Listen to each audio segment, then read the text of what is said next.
Assalamualaikum. So happy new year to everyone. So guys, हम लोग आए थे न्यू ईयर के लिए टाउन में.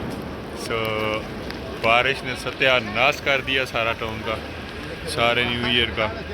सो there is no fireworks, nothing. Everybody just looking for fireworks. कोई फायरवर्क नहीं हुआ. और दूसरा, जिधर होना चाहिए था फायरवर्क्स, उधर हम लोग पहुँचे कोई नहीं टाइम से. और टाउन हमारा आज सूना सूना है.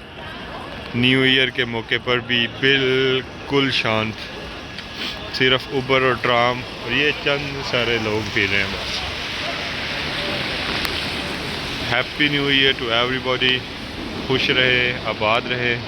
हमारे चैनल को सब्सक्राइब करें, लाइक करें और वॉच करते रहे video. Thank you so much.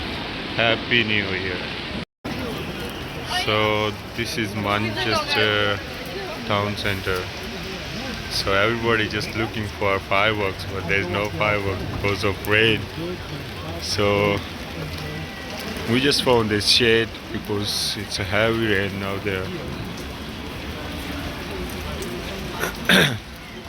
It's a Primark. Pakistan वाले तो कहते हैं ये सस्ता लंडा है, but I don't think so. It's Landa.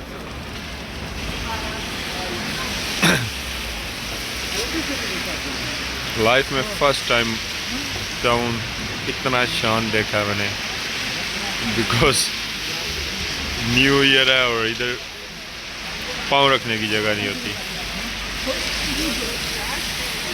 Thank you. Happy new year.